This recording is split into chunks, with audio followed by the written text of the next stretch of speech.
सुन, पिंकी मैडम जी के चक्कर में लट्टू जैसा नाच नाच के हमनी के दिमाग नाच गइल बा। ए, कहीं ऐसा न होखे जैसे धोबी के कुत्ता के हाल हो जाला, न घर के न घाट के।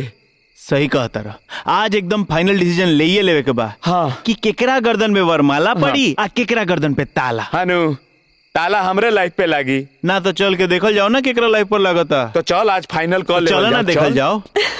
वो सब तो ठीक बा, लेकिन तू लोग हमरा के बतौलू ना कि हम उन दोनों में से केकरा के फाइनल करी।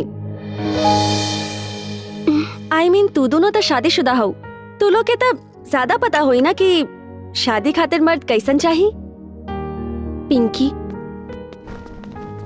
अच्छा पति ना पुनर्जन्म के कर्म से मिलेला।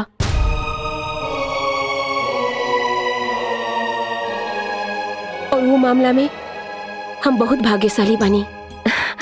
कहे से हमार पति हमरा से बहुत प्रेम करेलन। पता बा, हम लाख गलती करी, लेकिन वो हमार विश्वास, हमारा आस्था के कबो ठेस न पहुंचावेलन। हम तो ईश्वर से हमेशा यही प्रार्थना करेनी, हे प्रभु, सातों जन्म में तू हमरा के ऐसने पति दिहा। हाँ पिंकी, सच कहता नहीं, आज हमार जवन भी अस्तित्व बा सब हमार पति की वजह से बा। वो हमार हर कदम पे हमार सपोर्ट करेलन, चाहे सुख होके या दुख, चाहे स्कूल होके या घर। सच कहीं तो हमार जिंदगी उनका बिना एकदम अधूरा बा।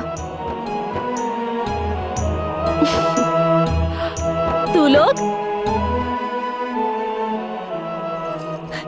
का सरप्राइज है। ये तो बहुत अच्छा भाई। आवा आवा, ऊ है हमार सहेली। अच्छा, अब तू दोनों बतावा कि ई दोनों में से हम किनका के फाइनल करी। चलो जल्दी बताओ।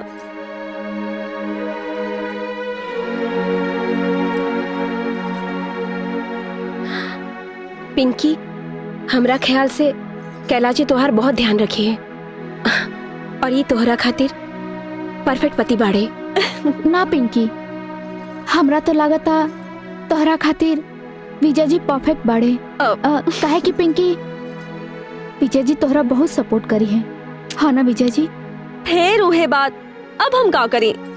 हमके तो दोनों पसंद बाड़े, लेकिन शादी तो हम कोनो एक से करब ना। अरे भाई, कौन दोनों हमारा भांजी के पसंद बाड़े और केकरा से हमार भांजी बियाह कल चाहती है? मामा। हाँ? मामा जी। हाँ बेटा। ये हवन वो दोनों आदमी, और साथे साथे बहुत अच्छा इंसान भी हवन। हम इन्हीं दोनों में से कोनो एक से शादी करब। ठीक है बेटा, जे पसंद हो हमरा के बता दिया।